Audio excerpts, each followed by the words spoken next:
मेरे Facebook post के चलते हमारे कई सारे साथियों ने हमें कॉल करके और हमसे ये जानने का प्रयास किया है कि जो मैं फेसबुक पे पोस्ट डाल रहा हूँ, चाहे वो आरजेडी के जिला अध्यक्ष का चुनाव हो, सिवान आरजेडी के जिला अध्यक्ष के बारे में हो, या पार्टी के नेताओं का जो व्यवहार है, बिहेवियर है, या जो गतिविधियां हैं, जिसके बारे में मैंने अभी 2-3 पोस्ट डाला हुआ है। तो मेरे साथ के जो लोग हैं, मेरे सोशल मीडिया के दोस्त हैं या वैसे भी मेरे जानने वाले हैं, सब मुझे कॉल कर रहे हैं और अलग से मुझे ये पूछ रहे हैं कि मतलब आपका क्या पार्टी के साथ कोई मतभेद हुआ है या पार्टी के किसी नेता के साथ कोई व्यक्तिगत आपका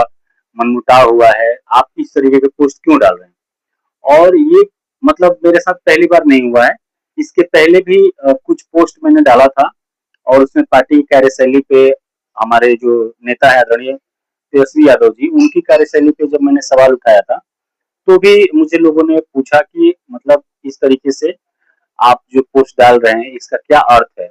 मतलब लोगों के मन में जो मैंने बात किया, लोगों से बात करने के बाद जो मुझे अनुभव हुआ, तो उसके आधार पे मुझे ये लग रहा है कि लोगों को लग रहा है कि मेरा पार्टी के साथ मनमुटाव है या पार्टी की गतिविधि से हमारा मन उबा हुआ है या किसी पार्टी के व्यक्तिगत नेता के साथ या किसी व्यक्तिगत कार्यकर्ता के साथ हमारा कोई अनबन हुआ है। तो मैं आप सभी को ये क्रिस्टल क्लियर करना चाहता हूँ इस वीडियो के माध्यम से कि मेरा आरजेडी के किसी भी नेता के साथ, खास करके सिवान आरजेडी के किसी भी नेता के साथ कोई भी व्यक्तिगत दुर्भावना नहीं है, किसी के साथ मेरा कोई विवाद नहीं है, किसी के साथ कोई ऐसा बात व्यवहार नहीं है जिससे कि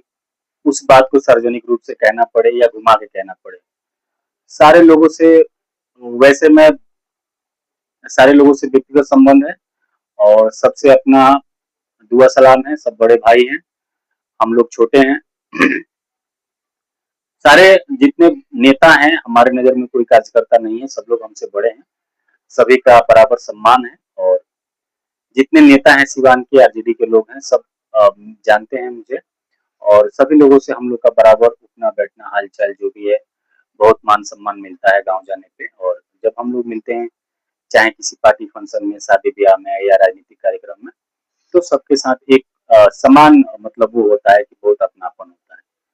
तो मुझे नहीं लगता कि हमारा जो जो लोग सोच रहे हैं, जिन जो कॉल करके हमें जो जानकारी मिली है कि पार्टी के किसी नेता के साथ हमारा मनमुटाव हुआ है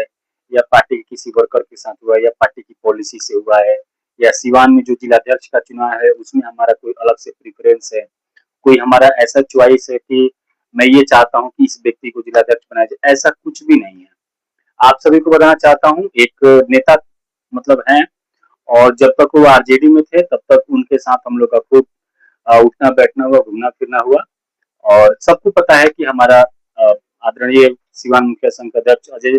चौहान जी के साथ व्यक्तिगत संबंध है, तो ये डिनाई नहीं है, आज भी हमारा उनके साथ है और व्यक्तिगत संबंध सबके साथ रखना चाहिए। हम लोगों ने कभी, चूंकि हम लोग शिक्षा और सामाजिक जीवन में हैं, हम वकालत के व्यवसाय में हैं, तो हम किसी भी व्यक्ति के साथ या पार्टी के आधार पे किसी से दोस्ती या दुश्मनी हमारा ये नहीं है, उद्देश्य नहीं है। और राजनीति अपने जगह पे है, पार्टी अपनी जगह पे है, व्यक्तिगत व्यवहार अपनी जगह पे। जीवन में कभी भी व्यक्तिगत व्यवहार को नहीं खोना चाहिए, चाहे वो व्यक्ति चाहे वो आरजेडी के हों, चाहे भाकपा माले के हों, चाहे भाजपा के हों, चाहे जदयू के हों, चाहे किसी अन्य पार्टी के हों। व्यक्तिगत संबंधों में हम हमेशा मर्यादा मतलब रखना चाहिए, मिठास रखना चाहिए, राजनीतिक संबंध चाहे जैसा भी हो। तो इस बात को मैं क्रिस्टल क्लियर कर रहा हूँ कि मेरा किसी भी आरजेडी के नेता के साथ कोई मतभेद नहीं है, चाहे वो पार्टी के जिला अध्यक्ष के पद के प्रत्याशी हों, उम्मीदवार हों, अपना प्रचार प्रसार कर रहे हों या नहीं कर रहे हों, मेरा उससे किसी से कोई लेना नहीं है। जो मेरी पोस्ट आ रही है, जो आप लोगों तक मेरा पोस्ट पहुंच रहा है सोशल मीडिया के माध्यम से, वो इस बात पे है कि जब मैं बिहार विधानसभा चुनाव में जब मैं गांव में था, तो हमने सिवान की 4 विधानसभाओं में इलेक्शन कैंपेन किया, जिसमें मेरा जीरादेई जो मेरा गृह विधानसभा है, उसके अलावा सिवान सदर, उसके अलावा रघुनाथपुर और दरौली, 4 विधानसभाओं में मेरा घूमना फिरना हुआ। मैं गया, लोगों के साथ मिला, हमने पार्टी की रैली अटेंड की, हमने पार्टी की जो डोर टू डोर कैंपेनिंग है उसको अटेंड किया, सब कुछ किया और हम लोग दुर्भाग्य से चुनाव हार गए। चुनाव हारने के पीछे कई सारी जो एक राजनीतिक रूप से अगर हम बात करें तो कई बातें हैं उसमें, ईवीएम से लेके 10,000 का खेल बताया गया, कुछ और चीजें उसमें उदाहरण दी गई, प्रशासन का सहयोग बताया गया कि प्रशासन जो है जो सत्ताधारी दल है उसके साथ था। ये बात एक राजनीतिक बात है और ये बात सही भी है, मैं इसको डिनाई भी नहीं करता हूँ। लेकिन सबसे बड़ी आत्ममंथन की चीज ये है कि जो मैंने चुनाव में देखा, कहीं भी किसी भी नेता के साथ, खास करके आरजेडी के लोगों से कोई कोऑर्डिनेशन नहीं था। आरजेडी के कौन सा फंक्शन कहाँ ऑर्गेनाइज होगा, कौन सा सभा कहाँ पे होगा और जनसंपर्क कैसे होगा, कौन कौन से नेता आएंगे, कहाँ बैठेंगे, ये कोई उसमें डिस्क्राइब नहीं था, पहले से कोई प्लान नहीं होता था। जिलाध्यक्ष उसमें है या नहीं है कोई मतलब नहीं है, प्रखंड अध्यक्ष है या नहीं है कोई मतलब नहीं है, कोई किसी को पूछ नहीं रहा है। बस प्रत्याशी हैं वो घूम रहे हैं, प्रत्याशी के साथ जो उनके लोग लगे हुए हैं। मैंने अधिकतर ये देखा कि संगठन से ज्यादा मतलब आउटर लोग घूम रहे थे। जैसे समझिए कि जो पार्टी का संगठन है तो संगठन में 5 साल से, 10 साल से, 15 साल से, 20-20 साल से कार्यकर्ता लोग हैं, नेता लोग हैं, तो वो एक दूसरे को जानते हैं, क्षेत्र को पहचानते हैं, गांव में कौन वोट ट्रांसफर करवा सकता है, कौन दिलवा सकता है, किसकी कैसी पकड़ है, वो उनको पता होता है। लेकिन मेन चुनाव के वक्त पे जितने पुराने कार्यकर्ता थे,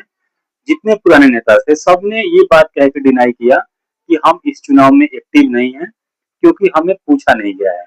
सारे बड़े नेता, जितने स्थानीय स्तर के नेता हैं, और चाहे वो जिलाधी विधानसभा, सिवान सदर,